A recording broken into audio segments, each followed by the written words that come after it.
ओम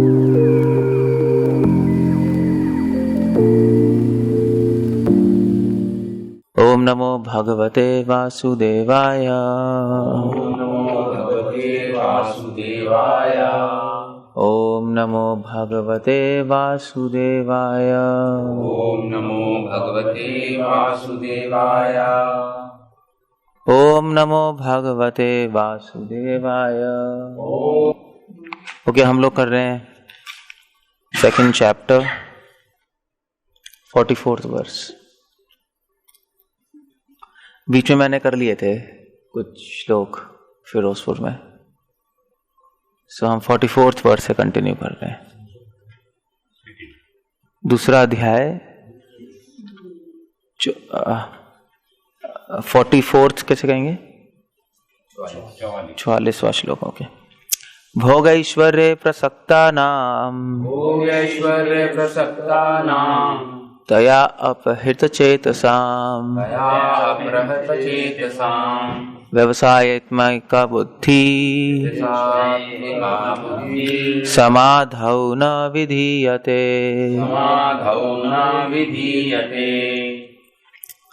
जो लोग इंद्रिय भोग तथा भौतिक ऐश्वर्य के प्रति अत्यधिक आसक्त होने से ऐसी वस्तुओं से मोहग्रस्त हो जाते हैं, उनके मनों में भगवान के प्रति भक्ति का दृढ़ निश्चय नहीं होता। अगर आप भूल गए होंगे तो दूसरे अध्याय में क्या चल रहा था? दूसरे अध्याय में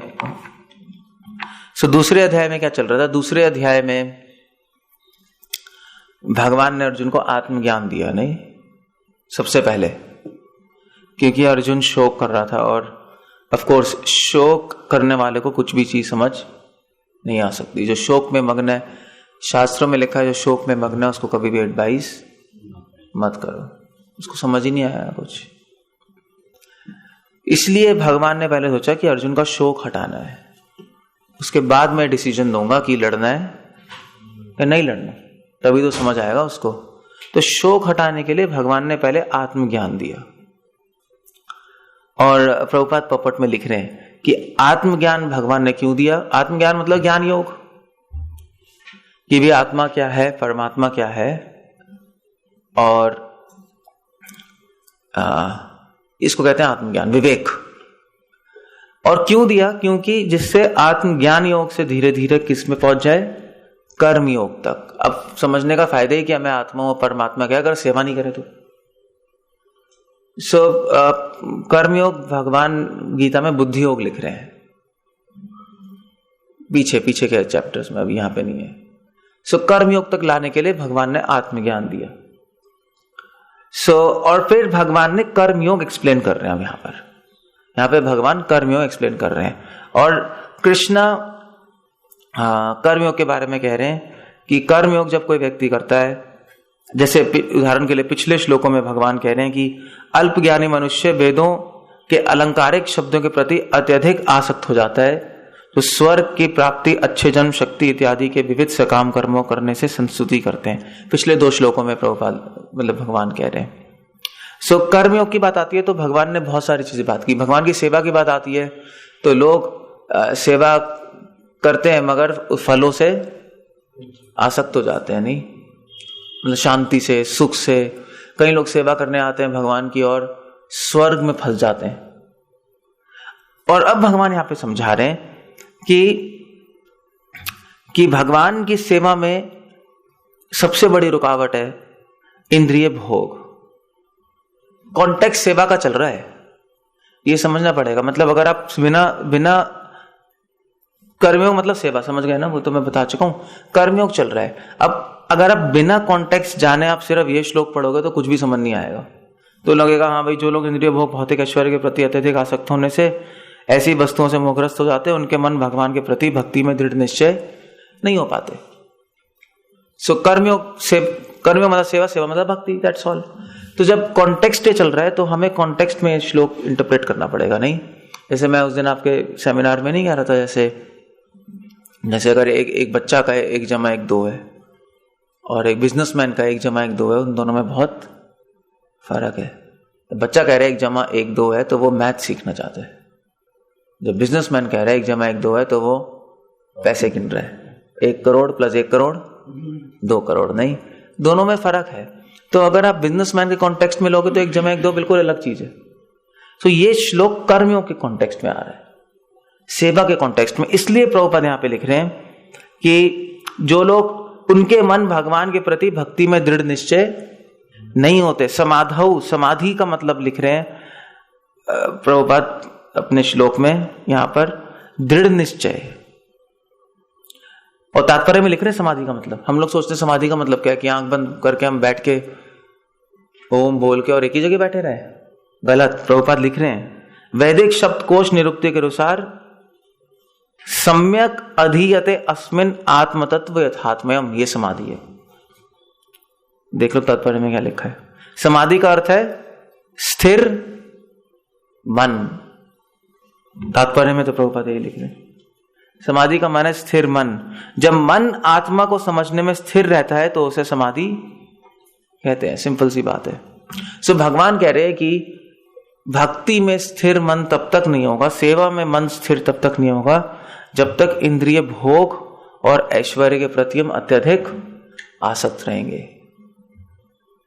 इसलिए हम कभी कभी देखते हैं कि कभी सेवा करने का मन करता है, कभी सेवा करने का मन नहीं करता, कभी सेवा से मन हट जाता है। क्यों? क्योंकि 2 रुकावटें सबसे बड़ी। जब हम भोग करेंगे इस संसार में तो संसार की सेवा करने का मन करेगा, वो संसार की सेवा ही तो है, भोग और क्या है, और भगवान की सेवा से मन हट जाएगा। तो श्रील प्रभुपाद, जैसे प्रभुपाद कह रहे थे मैं हमेशा समाधि में हूं। क्यों? क्योंकि प्रभुपाद का मन किस पे फिक्स्ड है? सेवा में फिक्स्ड है। तो चलते फिरते भी समाधि में हो सकते हो। ऐसा नहीं है कि आपको एक जगह बैठना है योगियों की तरह। योगियों ज्ञानियों का मतलब बिल्कुल अलग होता है समाधि का।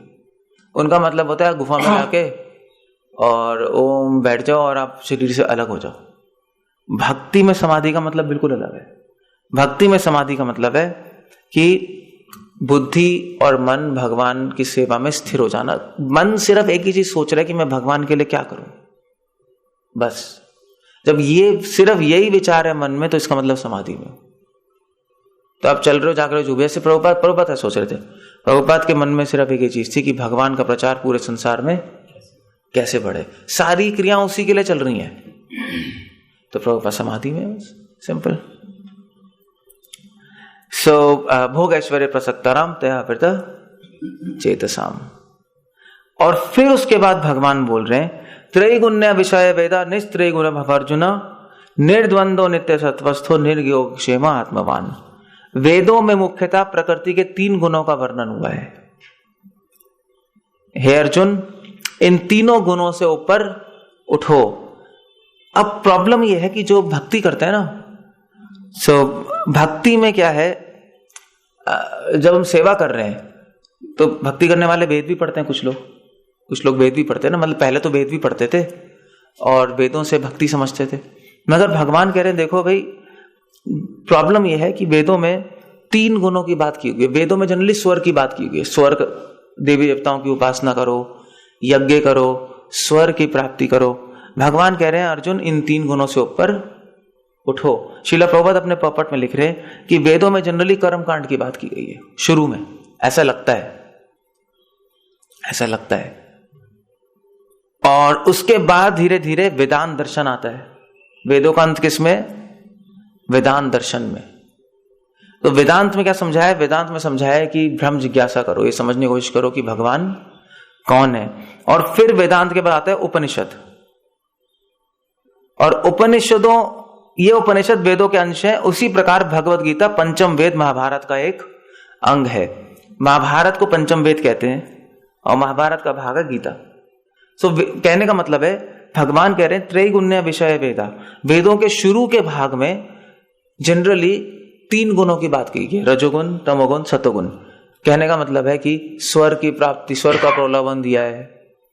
भाई आप सूरज की पूजा करो तो आपकी हेल्थ अच्छी हो जाएगी, इंद्र की पूजा करो तो ऐश्वर्य मिल जाएगा। ऐसी भी चीजें हैं वेदों में। मगर भगवान कह रहे निस्त्रय गुण भव अर्जुना। अर्जुन 3 गुणों से ऊपर उठो।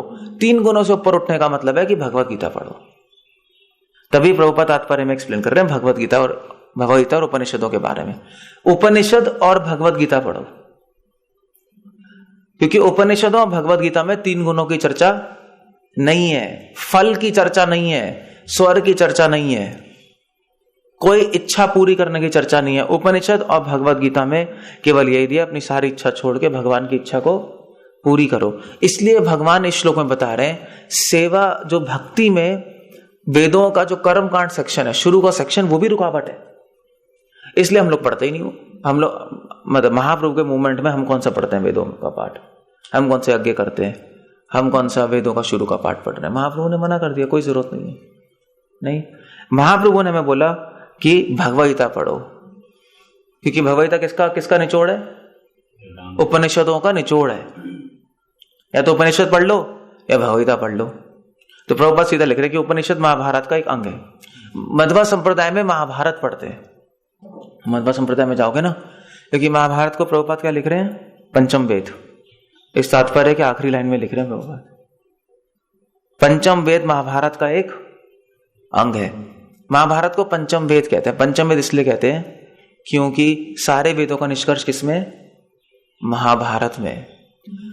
मगर प्रभुपाद लिख रहे हैं कि महाभारत, भागवतम में लिखा है कि महाभारत का सबसे इंपॉर्टेंट पार्ट क्या है? गीता। महाभारत बोकर ही इसलिए गई थी कि गीता बोली जाए। सो या तो आप उपनिषद पढ़ लो या गीता पढ़ लो। गीता जैसे उपनिषद सारे वेदों का अंग है, सार है, उसी प्रकार सारे महाभारत का सार क्या है? गीता। बस। तो और जैसे हम कोई वेद नहीं पढ़ते, केवल उपनिषद पढ़ते हैं, क्योंकि वेद पढ़ने से फंस जाएंगे ना फलों में, उसी प्रकार हम महाभारत नहीं पढ़ते। क्या पढ़ते हैं? गीता पढ़ते हैं, क्योंकि महाभारत में बहुत सारी चर्चा है। महाभारत अगर आप वैसे पढ़ोगे बिना वैष्णव कमेंट्री के तो कुछ भी समझ नहीं आएगा। उसमें धर्म की चर्चा चल रही है, उसमें सत्य की चर्चा चल रही है, माता पिता की सेवा चल रही है, बहुत कॉम्प्लेक्स चल रहा है, ऐसे समझ नहीं पाएंगे। तो इसलिए गीता पढ़ने से क्लियर हो जाएगा, हाँ भाई क्या करना है क्या नहीं करना। गीता में तो नहीं लिखा भगवान ने माता पिता की सेवा करनी है, वो गलत नहीं है, मगर प्रॉब्लम है कि हम अल्प ज्ञानी है ना, हम लोग छोटी छोटी चीजों में फंस जाएंगे और मेन चीज छोड़ देते हैं। प्रॉब्लम ये है। इसलिए प्रभुपाद ने अपने पूरे पॉपट में बोला है। और फिर प्रभुपाद लिख रहे हैं, भगवान कह रहे हैं, समस्त द्वैतों और लाभ तथा सुरक्षा की सारी चिंताओं से मुक्त होकर आत्मपरायण बनो। इसी श्लोक के अनुवाद में, समस्त द्वैतों और लाभ तथा सुरक्षा की सारी चिंताओं से मुक्त होकर आत्मपरायण बनो, निर्द्वंद्व नित्य सत्वस्थो निर्यक्षो में आत्मवान। इसका मतलब क्या है? कोई बता सकता है? सारे द्वंद्व और लाभ की और तथा सुरक्षा की सारी चिंताओं से मुक्त होकर आत्मपरायण बन जाओ। गीता भगवान के पहली लाइन में क्या कह रहे हैं? सारे गुणों से ऊपर उठकर निर्गुण हो जाओ। सारे गुणों से ऊपर उठने का मतलब क्या बताया? वो तो ठीक है। प्रभुपाद क्या लिखना चाहते हैं? कैसे हो प्रैक्टिकल एडवाइस क्या दे रहे हैं प्रभुपाद तात्पर्य में? कि वेदों का पहला भाग छोड़ दो। ये प्रैक्टिकल एडवाइस है। फंसोगे तो फंस जाओगे 3 गुणों में। इतनी बुद्धि नहीं है, तुम वेद पढ़ लो, पीएचडी करो जाके। इसका मतलब नहीं है वो गलत नहीं है, मगर हम अल्प ज्ञानी। प्रभुपाद आगे आ जाएंगे, क्योंकि श्री संप्रदाय और उसमें वेद पढ़ते हैं, मध्वा में भी वेद पढ़ते हैं, मगर वो एसेंस उन्होंने खो दिया, उसमें फंस गए वो। तभी महाप्रभु ने मध्वा संप्रदाय को क्या बोला? तुम ही तत्ववादी, तुम फंस गए उन चीजों में। तो कलयुग में हम शूद्र है ना, कलौ शूद्र संभवा, हम उन चीजों में फंस जाएंगे, सेवा करना ही भूल जाएंगे। और प्रभुपाद आगे लिख रहे हैं, पॉपट में मैं दिखाऊंगा, प्रभुपाद लिख रहे हैं कि वेदों का पहला भाग गलत नहीं है। जो बहुत बुद्धिमान पुरुष है वो उसमें से भी भक्ति निकाल लेगा, मगर प्रॉब्लम यह हम इतने अल्प ज्ञानी है कि हम लोग उस संस्कृत में और उसमें फंस फुस के सेवा भूल जाएंगे। मंत्र बोलते रहेंगे, भगवान की सेवा अंडा, कुछ भी नहीं हो रहा। ऐसा हुआ है, ऐसा होता है बहुत, मैंने देखा है। मध्वा संप्रदाय वाले वेद हम तो मठ में आके चैंटिंग करते थे, पूरे दिन वेद पढ़ते, शाम को कैरम बोर्ड खेलते नहीं थे, अंदर बैठ के सिगरेट फूकते हैं। मतलब बेसिक चीज उनकी नहीं हटी, बेसिक शुद्ध नहीं। इस्कॉन में एक नया व्यक्ति भी शुद्ध हो गया। लेकिन इमेजिन कितनी पावर है। जो मलेच्छ हैं वो सन्यासी बन गए। ये मध्वा और श्री संप्रदाय के सिस्टम से हो ही नहीं सकता, वो असंभव है। चैतन्य महाप्रभु की कृपा के बिना नहीं हो सकता, जो उन्होंने सिस्टम बनाया उसके बिना नहीं हो सकता। इसलिए प्रभुपाद ने प्रैक्टिकल बोल दिया। त्रैगुण्य विषय वेद का मतलब है वेदों के पहला भाग छोड़ दो, निस्त्रय गुण बन जाओ। निस्त्रय गुण का मतलब क्या है? 3 गुणों से ऊपर उठ जाओ। इसका प्रैक्टिकल मतलब क्या है? कि भगवत गीता पढ़ो, उपनिषद पढ़ लो या गीता पढ़ लो। उपनिषद क्या है? भगवत गीता ही है सारे। अब ये हमारे जो गौड़ीय वैष्णव आचार्य यही लिख रहे हैं, प्रभुपाद ने तो वही लिखा है ना। सो हमारे जो महाप्रभु का मत यही है, प्रैक्टिकल इंटरप्रिटेशन है नहीं है। अब जब तुम 3 गुणों से ऊपर हो जाओगे, 3 गुणों से ऊपर भगवत गीता पढ़ोगे तो क्या होगा? 3 गुणों से ऊपर होगा। कहने का मतलब क्या? 3 गुणों से ऊपर होने का मतलब सारी फल की इच्छाएं खत्म हो गई। भाई आप भगवान की सेवा क्यों कर रहे हो? सेवा के लिए कर रहे हो। आपको ना स्वर्ग चाहिए, ना आपको धन चाहिए, ना सुख शांति चाहिए। कृष्णा मैं आपके सेवक बनना है, हो गया ना। भगवत गीता पढ़ने का फल क्या है? 3 गुणों से ऊपर उठ गए। और कृष्ण क्या कह रहे हैं? भगवत गीता पढ़ने से क्या होगा? सारे द्वंद्वों और लाभ तथा सुरक्षा की सारी चिंताओं से मुक्त हो जाओगे। 3 गुणों से ऊपर उठने का मतलब भगवान खुद बता रहे हैं इसी श्लोक में। जब कोई व्यक्ति रजोगुण, तमोगुण, सतोगुण से परे आता है तो सारे द्वैत, सारे लाभ, सुरक्षा, गृहस्थों को जनरली टेंशन होती है ना, हाय क्या होगा, हाय अब क्या होगा, मेरे बच्चों का क्या होगा, उसका क्या होगा, इसी में पूरे दिन घूमते रहते हैं। उससे ऊपर उठ जाओगे और आत्मपरायण बन जाओगे। अब इस लाइन का मतलब क्या है? कोई प्रैक्टिकल मतलब कोई बता सकता है क्या मतलब है इसका? ठीक है, मतलब आप कहोगे हम गीता पढ़ रहे हैं और मैं सारे चिंताओं से मुक्त हो गया हूं, मतलब जनार्दन प्रभु भी कह सकते हैं आप तो कोई प्रॉब्लम, तो मुझे कोई टेंशन नहीं है। मतलब प्रैक्टिकली क्या है? मतलब हम टेस्ट कैसे करें? आप बोल तो बहुत कुछ सकते हो, अब टेस्ट कैसे किया जाए? तात्पर्य पढ़ लिया करो, तात्पर्य में आंसर होता है। बाय द वे मेरी शक्ल मत देखो, प्रभुपाद ने लिखा हुआ है तभी गीता दिया आप लोगों को। प्रभुपाद दूसरे पैराग्राफ में लिख रहे हैं तात्पर्य के 45। प्रभुपाद लिख रहे हैं जब तक भौतिक शरीर का अस्तित्व है तब तक भौतिक गुणों की क्रियाओं प्रतिक्रिया होती रहेंगी। मनुष्य को चाहिए कि सुख दुख शांति ग्रीष्म जैसी द्वैत को सहन करना सीखे, इस प्रकार हानि तथा लाभ की चिंता से मुक्त हो जाए। जब मनुष्य कृष्ण की इच्छा पर पूर्णतः आश्रित रहता है तो वह दिव्य अवस्था प्राप्त हो जाती है। आत्मपरायण बनना, सुख दुख से ऊपर उठना, उसका प्रैक्टिकल मतलब प्रभुपाद बता रहे हैं कि व्यक्ति कृष्ण की इच्छा पर पूर्णतः आश्रित रहता है। श्रीला प्रभुपाद इंग्लिश में लिख रहे हैं devotee is fully dependent on the will of God, will of Krishna. Hindi में प्रभुपाद लिख रहे हैं। सो अगर आपको टेस्ट करना है कि आप सारी सुरक्षा की, लाभ की और फल की इच्छाओं से मुक्त हो गए, तो उसको टेस्ट कैसे करेंगे? हमारे में क्या आ जाएगा? हम कृष्ण की इच्छा पे पूर्ण तरह निर्भर हो जाएंगे। वे जो कृष्ण चाहते हैं ठीक है, चलो कोई प्रॉब्लम नहीं है। अगर कृष्णा मारना चाहते हैं तो भी ठीक है, कृष्णा में जीवित रखना चाहते हैं तो भी ठीक है। सेवा का कर्तव्य भगवान की इच्छा को पूरी करना। हमारी पूरी एनर्जी, पूरा फोकस किस पे लगेगा?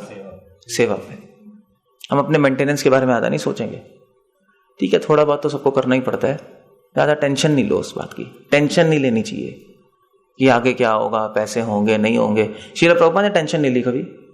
प्रभुपाद अपने गृहस्थ में थे और पूरी तरह प्रभुपाद का फोकस प्रीचिंग में था। जब प्रभुपाद इंडिया में थे, आप पढ़ लो लीलामृत, उनकी वाइफ टेंशन करती थी, वाइफ तो नहीं कि आप बिजनेस नहीं कर रहे, आप पैसे कहां से लाओगे, ये वो, मतलब लड़ाई तो होती थी। वो मानने का ठीक है, भगवान पर निर्भर रहो, उसमें क्या है। और चल रहा था सब, कोई बड़ी प्रॉब्लम नहीं थी। इसको कहते हैं निर्वक्षेमा आत्मवान। आत्मवान का मतलब है भगवान की इच्छा पे निर्भर रहना।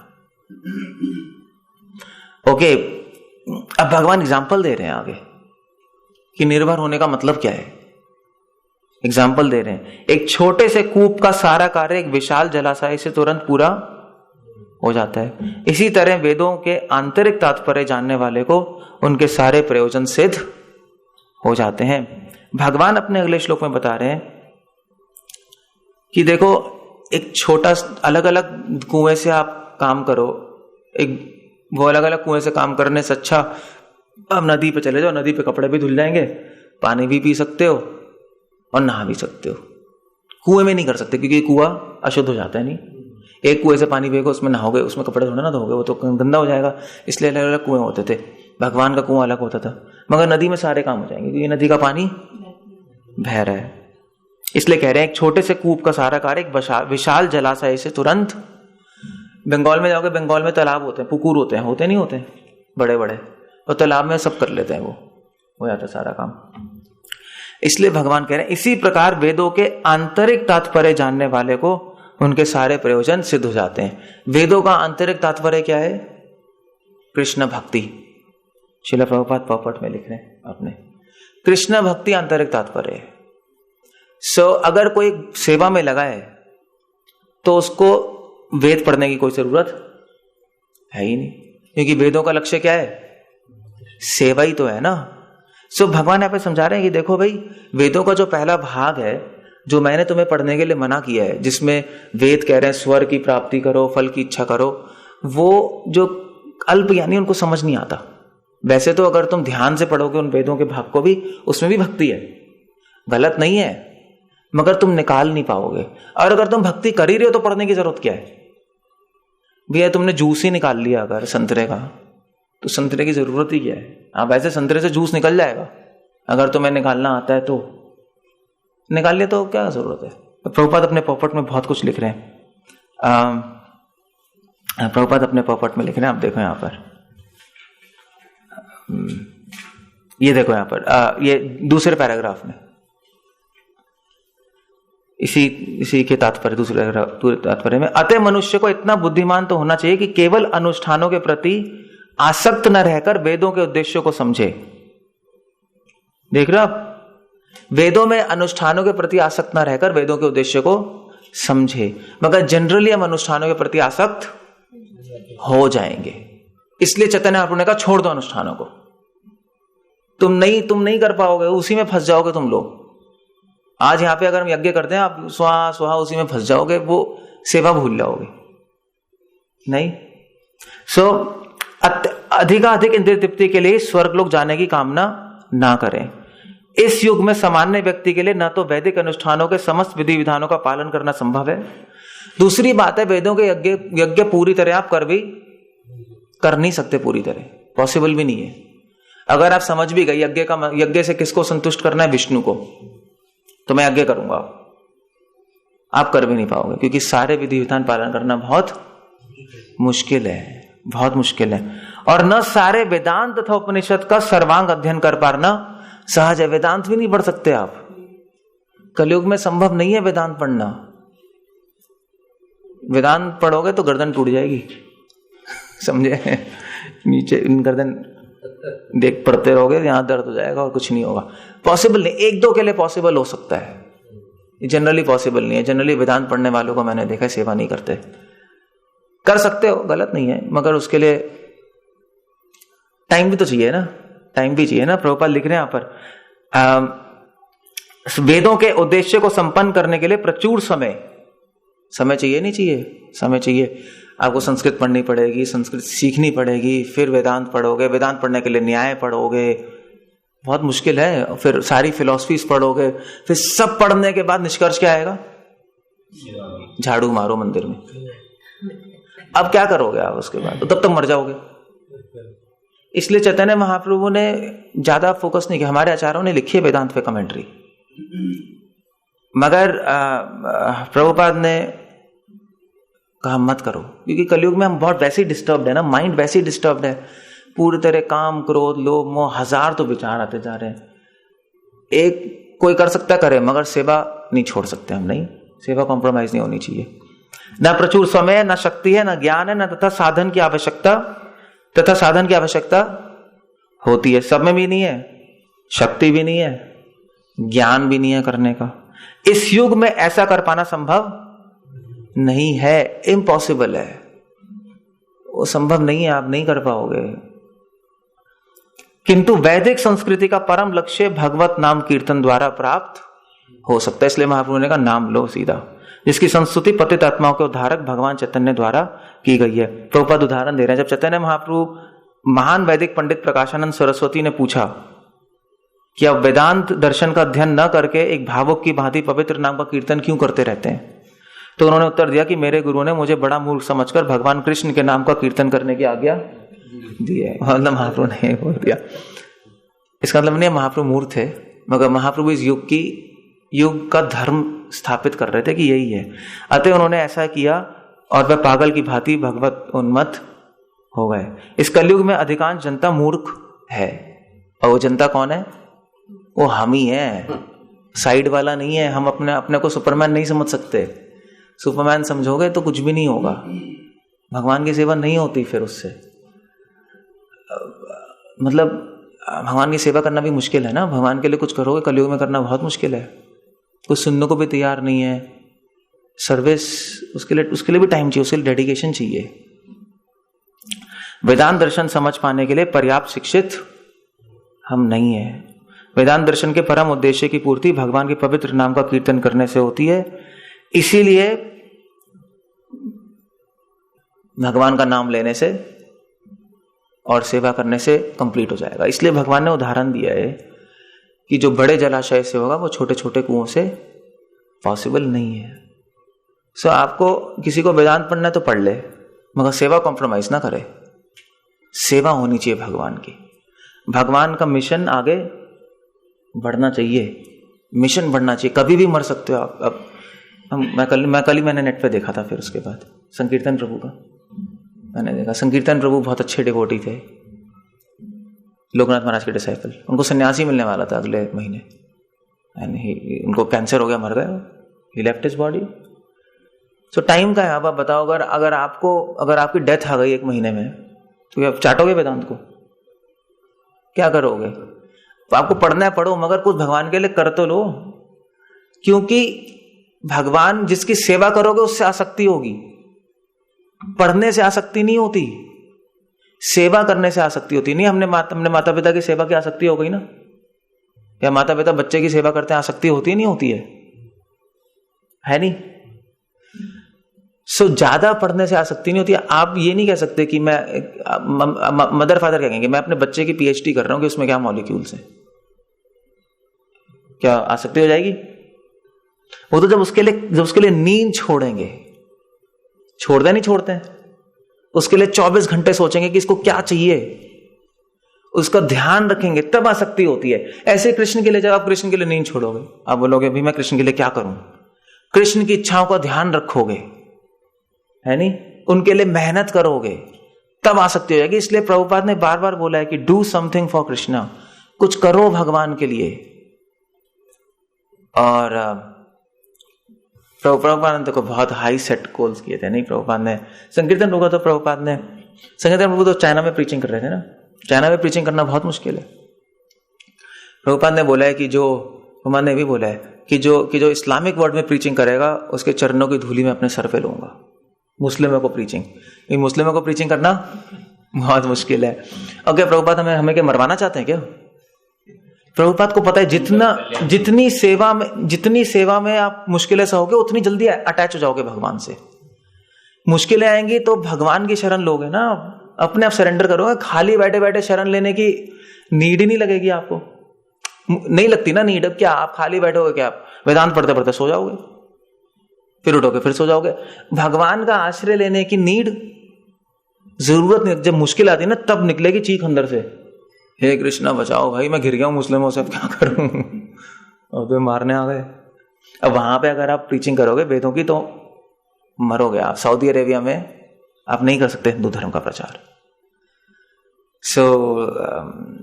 उस सिचुएशन में डालने से ये कर्मयोग है। कर्मयोग ज्ञानयोग में फर्क है, समझे? अभी 2nd चैप्टर में मैं पहले डिस्कस कर चुका हूं। भगवान ने ज्ञान योग के ड्रॉबैक्स ही बताए हैं। भगवान ने बताया ज्ञान योग तो ठीक है, ज्ञान योग से कर्मयोग तक पहुंचो तो ठीक है। अगर ज्ञान योग में फंस जाओगे आप, ज्ञान योग मतलब समझ गए ना, भगवान को समझना शास्त्र के अनुसार, उसी में फंस जाओगे तो उसमें भगवान बता रहे हैं, आप पीछे पढ़ना, लेक्चर सुन लेना बाद में आकर, और बता रहे हैं उसका सबसे बड़ा ड्रॉबैक है ज्ञान योग में अगर फंस जाओगे तो एक तो अहंकार कि मुझे बहुत कुछ आ गया। दूसरी बात है, भगवान कह रहे हैं आलस्य, आलसी बन जाओगे, क्योंकि जहां एक्शन नहीं होगा वहां पे इनर्शिया आएगा। नहीं, आलसी बन जाएंगे ना, बैठे बैठे पढ़ते माइंड ठस हो जाएगा, फिर आपका मन ही नहीं करेगा कुछ करने का भगवान के लिए। हो जाता नहीं होता है, इनर्शिया आ जाता है। फिर आप फिलॉसफी डिस्कस करोगे बड़ी बड़ी, कुछ करोगे नहीं। बड़ी बड़ी बात हो रही है, हरि नाम के लिए नहीं जा रहे, लो भाई, ये हो जाता है, फिर सीरियसली हो जाता है, मतलब गड़बड़ हो जाती है उसमें। भगवान 2 ड्रॉबैक्स बता रहे हैं। गलत नहीं है ज्ञान योग, मगर उससे कहां पहुंचना है? कर्म योग तक। भगवान की सेवा होनी चाहिए, दैट्स द आइडिया। समझे नहीं समझे?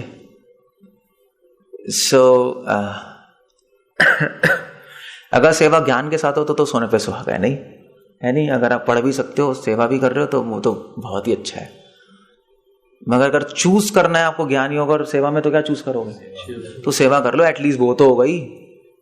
मरने से पहले पता लगा पढ़ के आपने सेवा नहीं की, फिर तो आसक्ति भी नहीं हुई, कुछ भी नहीं हुआ। अब ज्ञान से आसक्त हो गए, कृष्ण से आसक्त नहीं हुए। प्रॉब्लम वहां पे ये हो गई। तो आइडियल इसलिए पता क्या है, इसलिए यही चैप्टर है। 3rd चैप्टर क्या है? अब 2nd चैप्टर में जो भगवान एक्सप्लेन कर रहे हैं वो समरी कर रहे हैं। 3rd, 4th, 5th में इसी को भगवान डिटेल्स में करेंगे, हमने डिस्कस किया ना। इसलिए भगवान ने 3रे अध्याय का नाम क्या रखा? कर्मयोग। 4थे अध्याय का नाम ज्ञान योग, और 5वें अध्याय का नाम ज्ञान के साथ कर्म करना। कर्मयोग हमेशा श्रेष्ठ है ज्ञान योग से, इसलिए कर्मयोग डिस्कस कर रहे हैं। फिर भगवान ने कहा नहीं भी, मगर अगर तुम कर्मयोग करोगे बिना नॉलेज के, तो फिर तो वो भी ठीक नहीं है इतना, तो नॉलेज लो। मगर सबसे बेस्ट है, मगर उस चक्कर में सेवा मत भूलना, और सेवा को ज्ञान के साथ फिर करते रहो, वो बेस्ट है। समझ के करोगे तो ज्यादा अच्छा है ना, ज्यादा अच्छा है। और समझना क्या हमें? समझना गीता काफी है। वेदों के चक्कर में मत फंसो, शक्ति नहीं है, नहीं कर पाओगे। गीता पढ़ो। ओके, समझ गए नहीं समझ गए? क्लियर है नहीं क्लियर है? तो गीता तो आनी चाहिए आपको, लॉ बुक की तरह। अब ये नहीं है कि आप वेद भी ना पढ़ो, गीता भी ना पढ़ो, और वो गड़बड़ है। इसलिए प्रभुपाद कह रहे हैं जो भगवान बता रहे हैं वो तो आपको हर एक श्लोक, हर लाइन आपको पता होनी चाहिए प्रॉपर्ट की, तब बात बनेगी। गीता तो रटी होनी चाहिए, तब समझ आएगा ना क्या कर रहे हैं हम। ये श्लोक तो सबको आते हैं। कर्मण्येवाधिकारस्ते का रस्ते माँ फलेषु कदाचन माँ कर्म फल हेतुर्भुर् माते संगस्तो कर्मणि। तुम्हें अपना कर्म करने का अधिकार है, किंतु कर्म के फलों को तुम्हें अधिकार, तुम ना तो कभी अपने आप को अपने कर्मों के फलों का कारण मानो, नहीं कर्म न करने के कभी भी आसक्त हो। क्या मतलब है? प्रभुपाद एक्सप्लेन कर रहे हैं यहां पर कि भगवान कह रहे हैं कर्म करने पर अधिकार है, कर्म के फलों को तुम्हें अधिकार नहीं है। अब ये श्लोक किस कॉन्टेक्स्ट में चल रहा है? सेवा के कॉन्टेक्स्ट में। समझे ना? कर्मयोग के कॉन्टेक्स्ट में चल रहा है ना। अब इस श्लोक को ऐसे निकाल लो तो लोग अब बोलते रहते हैं, हाँ भाई कर्म करो, फल की चिंता मत करो, बस ये अपना जॉब करते रहो। बात ही नहीं हो रही, बात हो रही है कर्मयोग की। तो कर्म सेवा की, तो सेवा, भगवान सेवा एक्सप्लेन कर रहे हैं ना। सेवा पे अधिकार है, सेवा के फल पे अधिकार नहीं है, ये समझा रहे हैं भगवान। सेवा का फल क्या है? तो मतलब क्या है इसका? सेवा के फल पे अधिकार नहीं, इसका मतलब क्या हो गया? सेवा का फल क्या है फिर? मतलब प्रेम है ना सेवा का फल। भगवान कह रहे हैं सुख शांति है, भगवान की प्राप्ति है, ये सारे फल है ना सेवा के। तुष्यन्ति च रमन्ति च, संतुष्टि है, आनंद है, यही कह रहे हैं ना गीता में। माम उपयन्ति ते, मेरी प्राप्ति है, यही सब है ना। तो भगवान कह रहे हैं मगर उस पर तुम्हारा अधिकार नहीं है। इसका मतलब क्या है? क्या करोगे? नहीं, अधिकार नहीं है मतलब कि इसको भोगो मत। सेवा करने से आनंद तो आएगा, बड़ा अच्छा लगेगा, मगर उस आनंद में खो मत जाना, उसको अपने लिए मत रखो। उस आनंद को मुझे अर्पण कर दो। अर्पण कैसे करोगे? और सेवा कर दो। भी आप सेवा करने से आनंद आ रहा है ना, तो क्या सोचोगे कौन आनंद दे रहा है मुझे? कृष्ण आनंद दे रहे हैं। कृष्ण इतने अच्छे हैं, अब मैं उनकी क्या करूंगा? डबल सेवा कर दूंगा। आपने भगवान को सेवा दी, भगवान ने आपको आनंद दिया, आप इसके बदले भगवान को और डबल सेवा दे दो, तो आपने फल नहीं रखा ना अपने पास। यही हो गया ना भैया। आपने किसी के यहाँ एम्प्लॉय किया, उसने आपको पेमेंट दी, आपने उसकी सर्विस की, उसने आपको पेमेंट दी 10,000 रुपए। आपने 10,000 रुपए लेके उसको इन्वेस्ट करके उसको 20,000 लुटा दिए, तो अपने फल अपने पास नहीं रखा ना फिर तो। तो यही बात है। तो कृष्ण, इसलिए कृष्ण प्रेम भक्ति का फल है, सेवा का फल है। जब प्रेम मिल जाएगा तो क्या करेंगे हम? तब फिर हम डबल सेवा कर देंगे। तो भगवान कह रहे हैं गीता में, आप पढ़ना पहले दूसरे अध्याय में आगे, पहले अभी तो नहीं। कृष्ण प्रेम का लक्षण ही बता रहे हैं भगवान। कृष्ण प्रेम का लक्षण है कि सेवा करता है व्यक्ति। कृष्ण प्रेम में भक्त की सेवा की दृष्टि इतनी बृहत हो जाती है कि आप इमेजिन नहीं कर सकते। जैसे प्रभुपाद क्या सोच रहे थे? प्रभुपाद सोच रहे थे कि मैं चींटी को भी भक्त बना दूंगा। ये होता है प्रेम।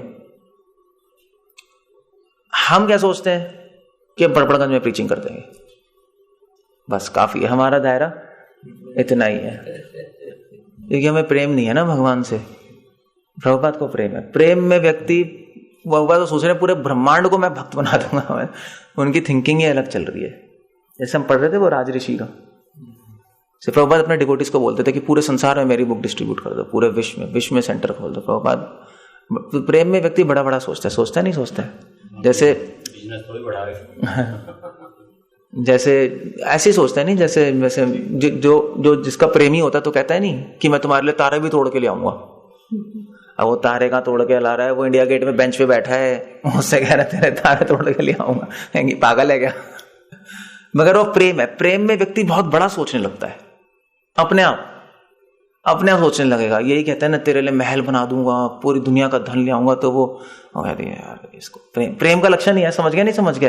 प्रेम का लक्षण नहीं आप रो रहे हो, बेहोश हो रहे हो, वो हो सकता है, या नाच रहे हो, कूद रहे हो, वो लक्षण नहीं है। प्रेम का लक्षण ये है ममता अतिशयांकित। भगवान कह रहे हैं पिछले श्लोकों में, आपको दिखाऊंगा, भगवान गीता में बता रहे हैं प्रेम के लक्षण। वो चले गया पीछे। बट एनीवे, भगवान कह रहे हैं कर्म पे अधिकार है, फल पे अधिकार नहीं है। सो अब बताइए इसमें पॉइंट क्या? फल पे अधिकार कब नहीं होगा? आपको भगवान सेवा का फल मिलेगा, आप आसक्त हो ही जाओगे, नहीं फंस जाओगे ना उसके अंदर। सो प्रभुपाद लिख रहे हैं पॉपट में कि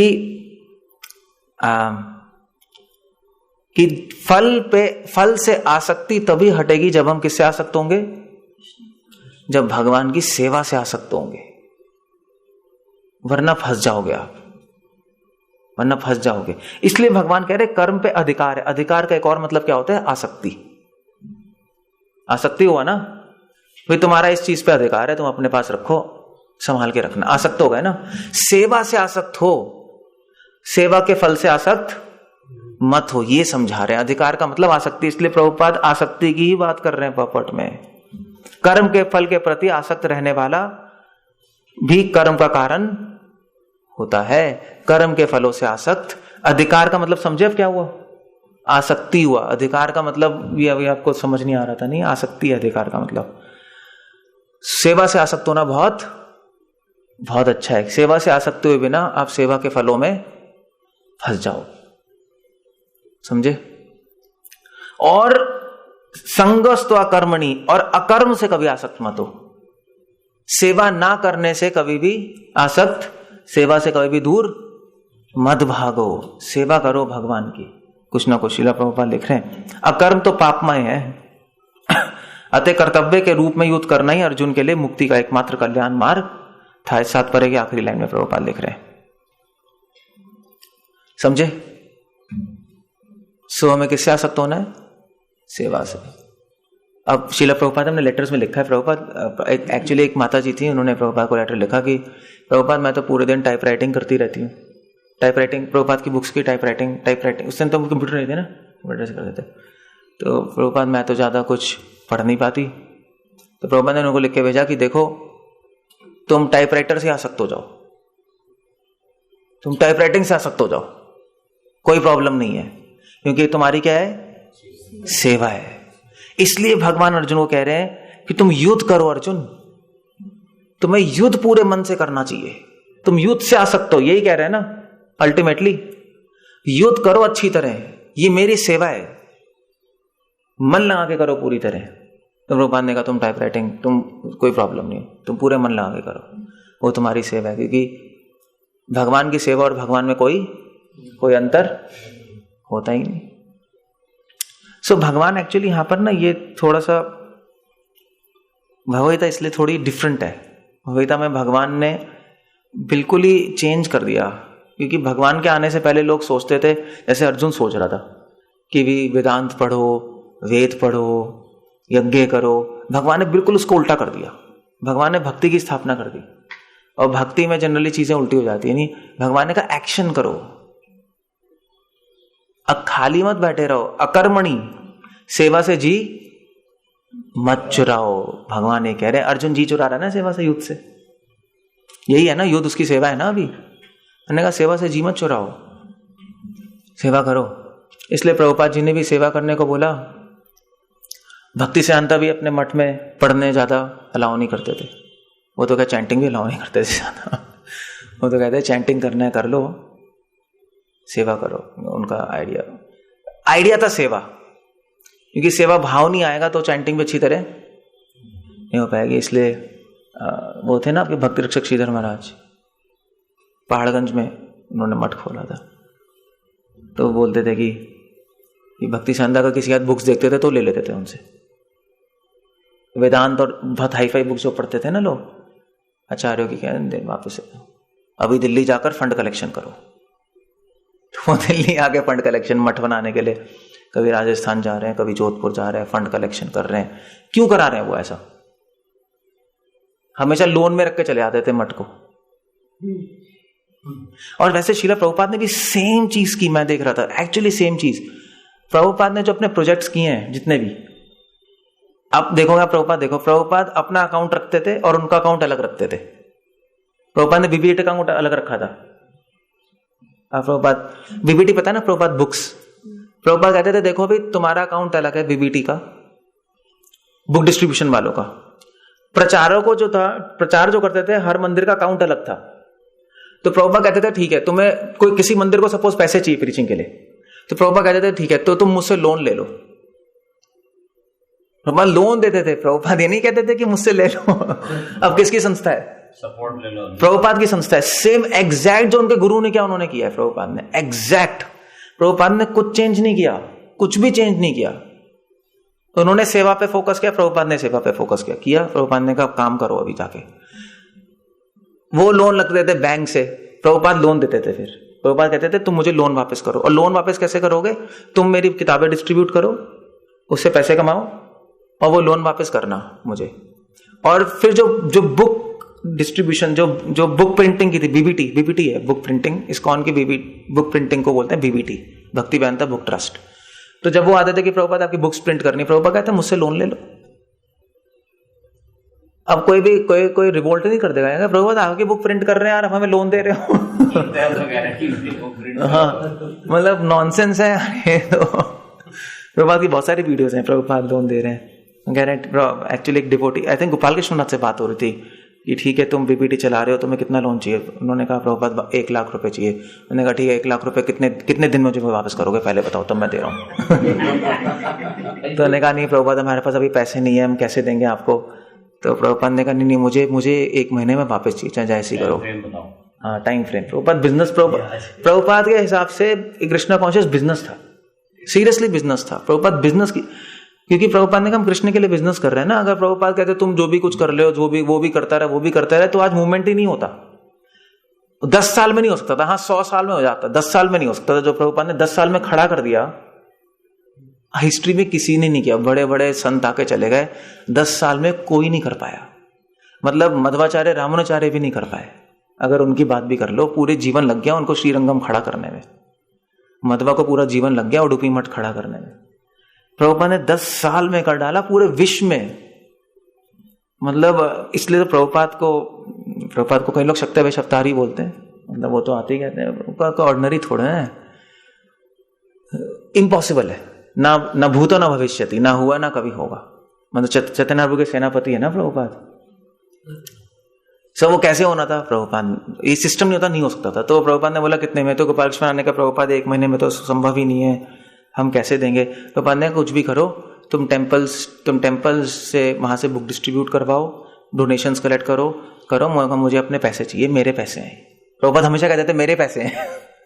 कहते मेरे पैसे। और तमाल कृष्ण महाराज कभी कभी प्रभुपाद से चाबी नहीं होती वृंदावन में, तमाल कृष्ण, तो प्रभुपाद बीमार थे तो प्रभुपाद ने बोला तमाल कृष्ण महाराज, तमाल कृष्ण जाके मेरी अलमारी से लेके आ जाओ सामान। तमाल कृष्ण महाराज चाबी कहाँ है? प्रभुपाद ने कहा कि चाबी है मगर मैं तुम्हें दूंगा नहीं।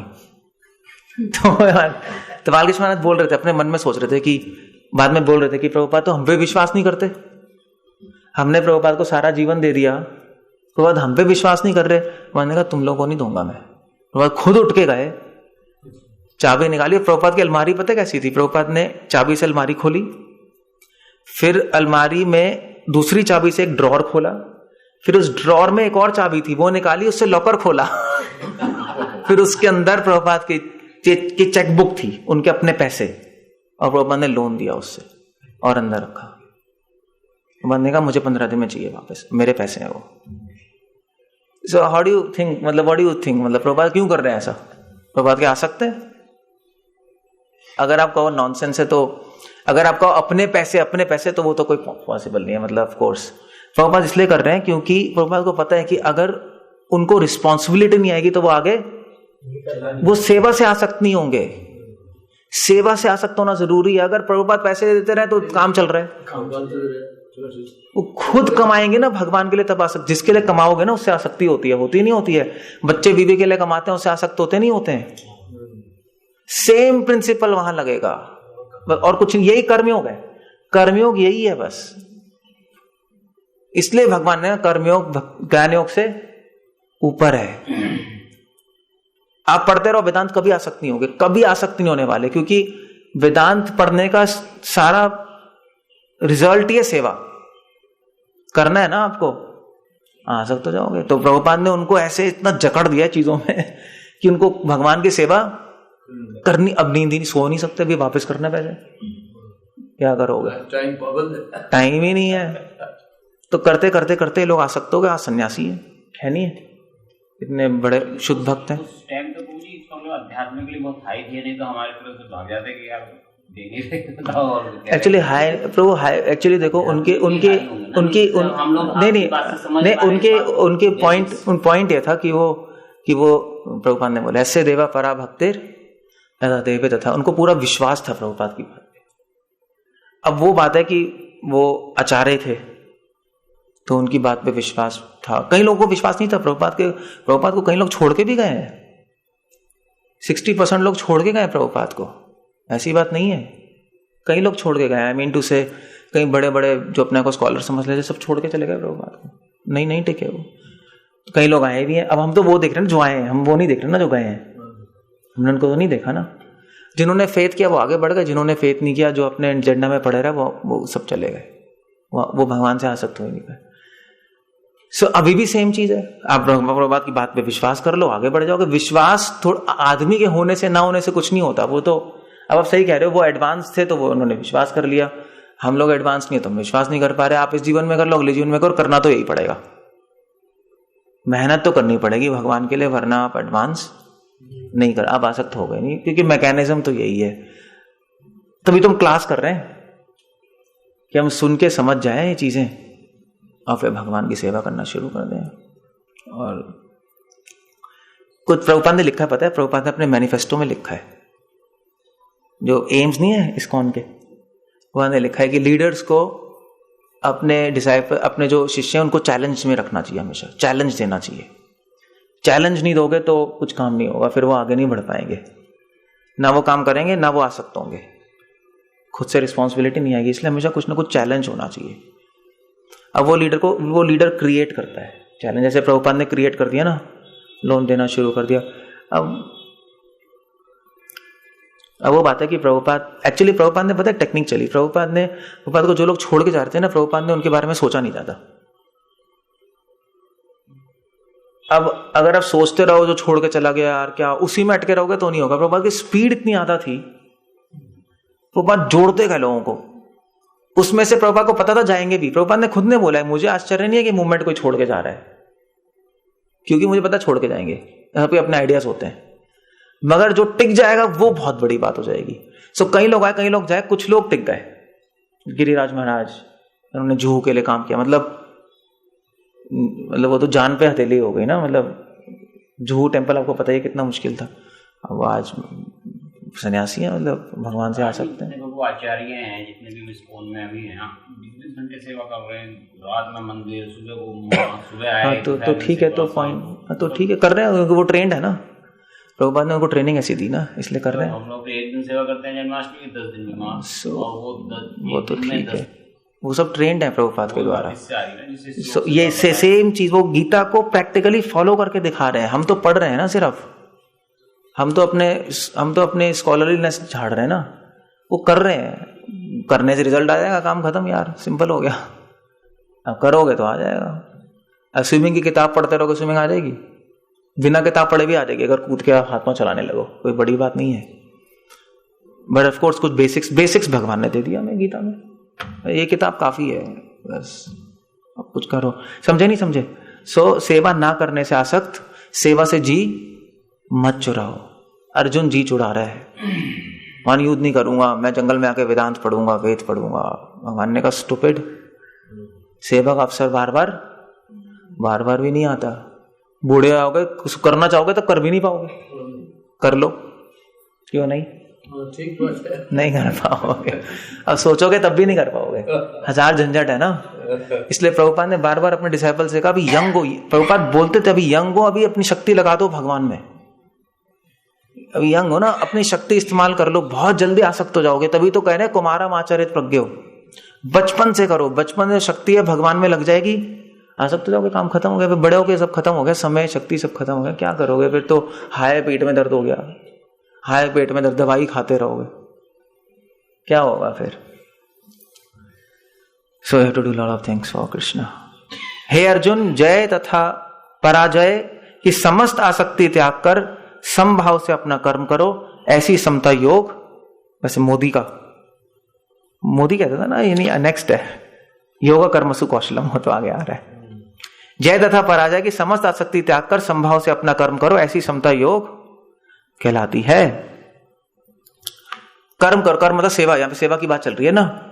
मतलब सेवा में आप ये मत सोचो कि आप सक्सेसफुल हो गए, या मतलब ये प्रोग्राम कर रहे हो, यार प्रोग्राम से कुछ नहीं होगा, पता नहीं क्या होगा, ये मत सोचो, करो बस, कुछ ना कुछ हो जाएगा। पहले ही सोच लोगे कुछ नहीं होगा, ये नहीं होगा, तो कुछ नहीं होगा, बैठे रहोगे, खाली बैठे रहोगे। जय विजय के बारे में मत सोचो,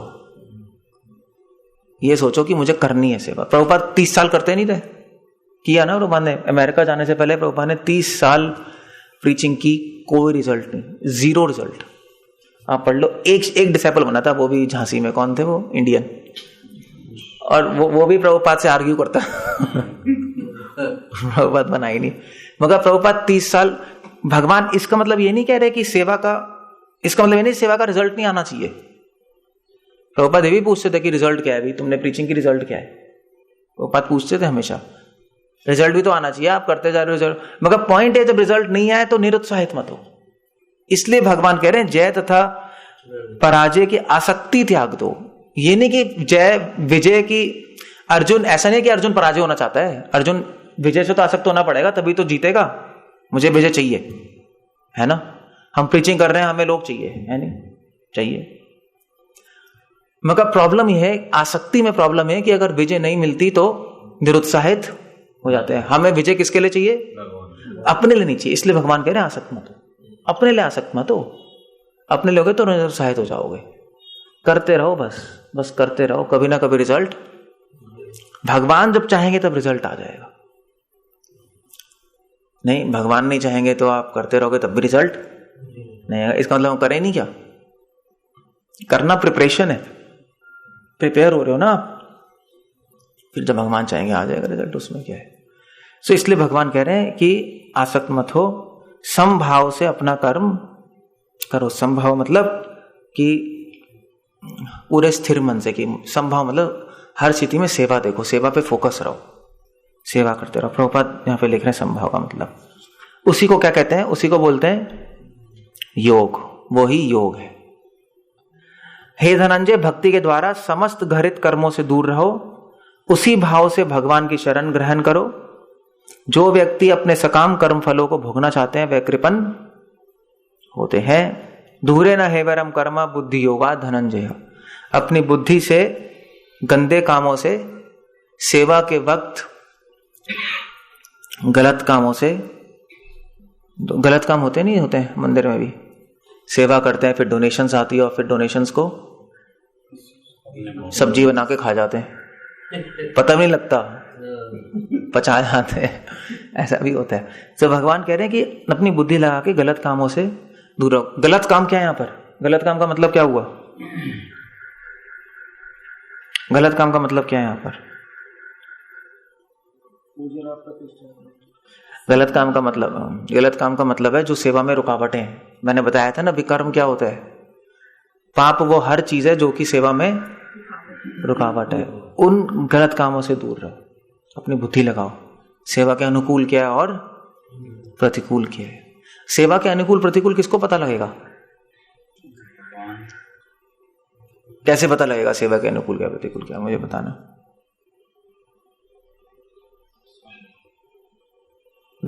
सेवा करके ही पता लगेगा। जो सेवा नहीं करेगा उसको अनुकूल प्रतिकूल नहीं पता लग सकता। लिस्ट तो है, वैसे शास्त्रों में लिस्ट दी है। मीट खाना, इलिसिट सेक्स, ये सब प्रतिकूल है ना। चैंटिंग अनुकूल है, चैंटिंग तो सेवा ही है। मगर पॉइंट ये है कि और सेवा, फिर सेवा करते वक्त आपको खुद ही समझ आएगा कि सेवा के अनुकूल प्रतिकूल क्या है। ऐसे बिजनेस करने के लिए पहले ट्रेनिंग होती है, नहीं होती बिजनेस स्कूल में, बता देते हैं कैसे करना है, मगर जब बिजनेस करते हैं तब एक्चुअली पता लगता है फील्ड में कि एक्चुअली रियली में क्या अनुकूल है क्या प्रतिकूल है। ऐसे नहीं पता लगता। आपके सीए में भी ऐसी, आप पढ़ लो, ट्रेंड हो गए, मगर जब तक करोगे नहीं तब तक असली में नहीं पता लगेगा क्या चल रहा है। तो सेवक को ही पता लगता है कि एक्चुअली अनुकूल प्रतिकूल क्या। सेवा नहीं करोगे तो कभी पता नहीं लगेगा। इसलिए भगवान कह रहे हैं उसको बुद्धि से, बुद्धि बुद्धि बुद्धि होगा, हम कह रहे हैं ना, बुद्धि होगा धनंजय। और बुद्धि कैसे मिलती है? भगवान क्या कह रहे हैं? दामी बुद्धि, प्रभुपाद उसके पॉपट में लिखे 10 चैप्टर में, जो मेरी सेवा करता है उसको मैं बुद्धि देता हूं। सेवा करोगे, सेवक बनोगे तो भगवान बुद्धि दे देंगे कि सेवा के लिए क्या अच्छा है क्या बुरा है, समझा देंगे खुद। और इस तरह से कंजूस मत बनो। कंजूस मतलब कृपण की भांति अभोग व्यक्ति अपनी मानवीय शक्ति को भगवान की सेवा में नहीं लगाते। कंजूस मत बनो। कंजूस वो होता है जो अपनी, प्रभुपाद लिख रहे हैं, जो अपनी शक्ति भगवान की सेवा में नहीं लगा रहा। भगवान एक्चुअली ज्ञान योग को कंजूस कह रहे, समझे? क्योंकि ये चैप्टर क्या चल रहा है, ज्ञान योग और कर्म योग में एक्चुअली भगवान कंपेयर कर रहे हैं। इसके पहले श्लोकों में कंपैरिजन चल रहा है। तो ज्ञान योग को भगवान कह रहे हैं ज्ञान योगी कंजूस है, बैठे बैठे पढ़ते जा रहे हैं, उनकी शरीर की शक्ति क्या हुई? वो तो नहीं लगा रहे ना भगवान की शरण में, तो कंजूस है। भगवान कह रहे कंजूस, अपनी शक्ति लगाओ भगवान की सेवा में, क्या है?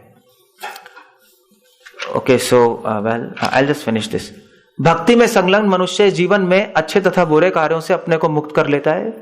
अतः योग के लिए प्रयत्न करो, क्योंकि सारा कार्य कौशल ये लो, मोदी योगा कर्मसु यही बोलता है ना। अब आप देख लो मोदी क्या गलती कर रहा है। एक श्लोक कहीं से निकाल के कुछ भी बोल सकते हो। कॉन्टेक्स्ट क्या चल रहा है? सेवा का, कर्मयोग का। वो क्या कह रहा है? वो अपने जॉब में लगा रहा है। नॉनसेंस, मतलब मिस इंटरप्रिटेशन है। नहीं, गांधी ने भी मिस इंटरप्रिटेशन की थी गीता की। तो प्रभुपाद ने कहा, गांधी को लेटर लिखा था, तुम मेरे पास आके पढ़ो भाई, तुम क्या क्या कर रहे हो तुम। योगा, योग क्या है? कर्मसु कौशलम। क्या मतलब भगवान बता रहे हैं? असली योग क्या है? सेवा का कौशल। एक्चुअली आर्ट ऑफ सर्विस, सेवा करने का कौशल ही योग है। अगर आपको सेवा करनी आती है अच्छे से, भगवान के लिए कुछ करके दे रहे हो, बस वो आप एक्सपर्ट हो। भगवान आपको योगी मानते हैं, वरना योगी उल्टा पुल्टा लटकने वाला योगी नहीं होता। इस तरह भगवत भक्ति में लगे रहकर बड़े बड़े ऋषि मुनि भक्तगण अपने आप को भौतिक संसार से, कर्म के फलों से मुक्त कर लेते हैं। सेवा करोगे तो कर्म के फलों से मुक्त हो जाओगे ना, पाप पुण्य कट जाएंगे। इस प्रकार से वे जन्म मृत्यु के चक्कर से छूटकर भगवान के पास जाकर अवस्था में प्राप्त करते हैं जो समस्त दुखों से परे। सेवा करोगे भगवान से आसक्त हो जाओगे, आसक्त हो जाओगे भगवान के पास चले जाओगे, बस, वरना दोबारा आ जाओगे। सिंपल, और क्या। सो अब अर्जुन ने क्वेश्चन पूछ लिया। अर्जुन बाद में क्वेश्चन पूछेगा। जब तुम्हारी बुद्धि मोह रूपी सघन वन को पार कर जाएगी, चलो मैं कल डिस्कस करूंगा, ये कल खत्म कर दूंगा। हरे कृष्ण। कुछ क्वेश्चन है, कुछ पूछने। हमने 2nd चैप्टर 51 वर्स तक, 51 श्लोक तक कर लिया है। हरे कृष्ण। श्रील प्रभुपाद की